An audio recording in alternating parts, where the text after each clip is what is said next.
Assalamualaikum warahmatullahi wabarakatuh. Perkenalkan, nama saya Nafisa Aliana Diva dengan NIM G00250034 dari kelompok B4. Di sini saya akan menjelaskan mengenai anatomi sistema kardiorespiratori. Oke, pertama-tama kita akan membahas mengenai fetal circulation. Jadi, fetal circulation pertama itu kan janin atau fetal itu dia bakal menerima darah dari plasenta. Nah, dari plasenta kemudian akan dibawa melalui umbilical vein atau vena umbilicalis. Kemudian sebagian kecil tuh bakal ke hepar untuk menutrisi dari hepar dan mendukung perkembangan hepar itu sendiri. Tapi sebagian besar mostly itu bakal melalui ductus venosus yang dimana dia akan langsung ke vena cava inferior. Nah, kemudian dari vena cava inferior dia itu bakal ke atrium dexter. Nah, dari atrium dexter itu tuh ada jalur yang melalui foramen oval langsung ke atrium sinister, kemudian ke ventricle sinister, kemudian ke aorta, kemudian ke sirkulasi sistemik, dan dari sirkulasi sistemik dia akan ke vena cava inferior. Kemudian dari vena cava inferior dia itu akan masuk ke atrium dexter, kemudian ke ventricle dexter, kemudian ke truncus pulmonalis, dan dari truncus pulmonalis itu sebagian kecil dia akan ke pulmo untuk yang nutrisi dan membantu perkembangan dari pulmo itu sendiri, tapi sebagian besar itu akan melalui ductus arteriosus, kemudian ke aorta, kemudian ke sirkulasi sistemik, kemudian ke arteri umbilicalis, kemudian balik ke plasenta lagi. Selanjutnya untuk gangguan penutupan struktur fetal. Jadi struktur fetal circulatory tadi itu kan dia yang ciri khasnya ada 3 banget yang khas. Ada ductus venosus, kemudian ada foramen oval, dan ada ductus arteriosus. Tapi ada keadaan-keadaan ketika itu tuh nggak menutup. Nah, salah satu yang akan dibahas di sini itu yaitu patent foramen oval. Nah, tadi kan udah dibahas kalau misalnya foramen oval itu dia mengalirkan darah dari atrium dexter langsung ke atrium sinister. Nah, ketika sudah lahir itu seharusnya foramen oval ini nutup, membentuk yang disebut fossa ovalis. Tapi ada keadaan ketika dia nggak nutup si foramen oval. Nah, itu disebut patent foramen oval. Akhirnya darah dari atrium dexter itu tuh dia bisa langsung ke atrium sinister, dan itu termasuk ini tuh termasuk kelainan kongenital. Nah, lanjut untuk vaskularisasi dari arteri jantung.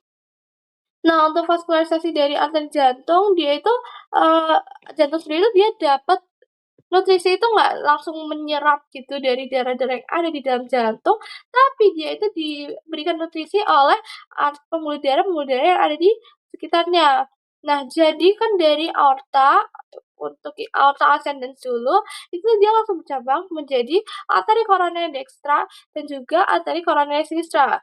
Nah, arteri koroner dextra itu bercabang lagi menjadi 3, ramus nodus SA yang dimana dia akan memvaskularisasi daerah SA node, kemudian ada ramus marginalis dextra, kemudian ada ramus interventricularis posterior atau PDA. Kemudian ada juga cabang aorta ascendens yaitu arteri coronaria sinistra, di mana dia akan bercabang menjadi ramus interventricularis anterior atau LAD, yang kemudian akan bercabang menjadi rami lateralis. Kemudian ada dari arteri coronaria sinistra juga bercabang menjadi ramus circumflexus, di mana ramus circumflexus ini dia akan bercabang menjadi ramus marginalis sinistra. Lanjut untuk yang venanya. Jadi mayoritas fossa venosa itu dia bakal bermuara pada yang namanya sinus coronarius, di mana dia akan menuju atrium dextrum dan masuk melalui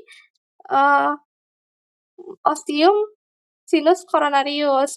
Nah, apa aja sih yang bermuara ke sinus coronarius? Itu ada vena cardiaca magna, vena cardiaca parva, vena cardiaca media, vena cardiaca posterior, kemudian ada vena yang kecil-kecil, ada vena oblique atria sinistra, kemudian vena posterior ventriculis sinistra.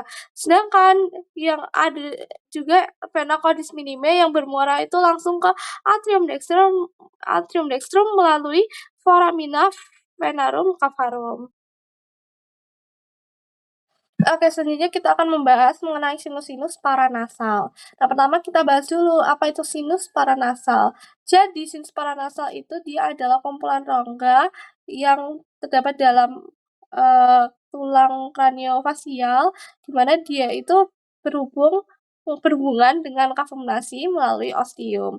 Nah, sinus paranasal ini tuh berisi udara dari bagian pernapasan rongga hidung ke dalam kranium. Nah, dia itu punya beberapa fungsi. Yang pertama itu untuk mengurangi berat relatif tengkorak, kemudian untuk meningkatkan resonansi suara. Ketiga itu juga berfungsi untuk sebagai penyangga terhadap trauma wajah.